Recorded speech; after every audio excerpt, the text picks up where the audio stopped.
there's two questions that I hate to get asked that I get asked a lot. One is, how old are you?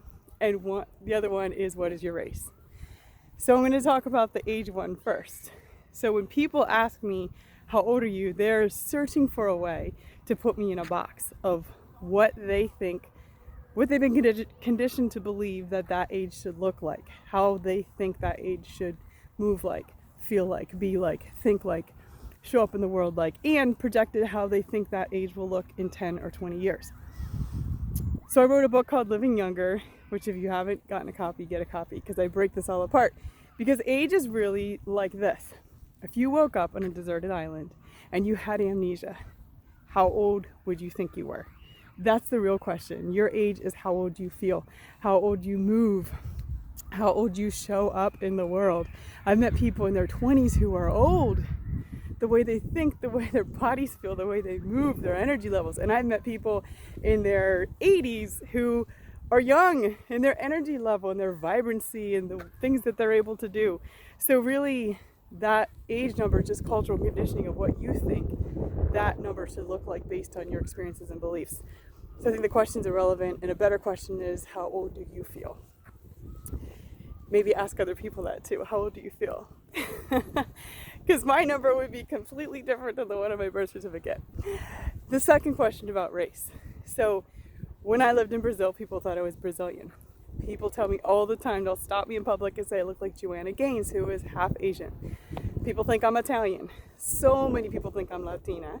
I love to salsa dance and I speak Spanish and love Spanish food. So whenever I go out in those venues, people think I'm Latina.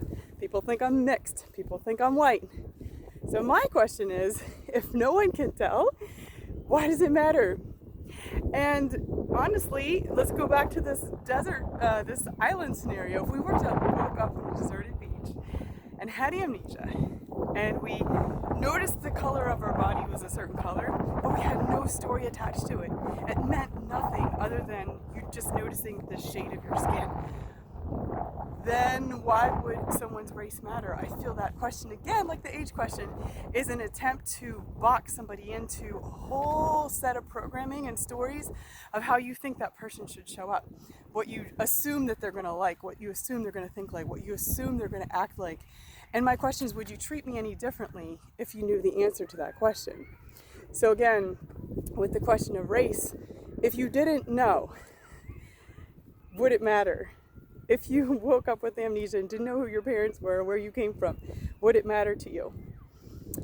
So just my two thoughts for today. Again, I'm all about people being their most vibrant self, being free from conditioning, free from limiting beliefs, free from cultural programming, and just being able to show up and be authentic within themselves and like the things they like, do the things they do, and be vibrant. You were created uniquely. You were programmed uniquely, and finding that requires you losing these sets of cultural conditionings and expectations. So my 2 cents for the day, and I'm not going to tell you my age or my race.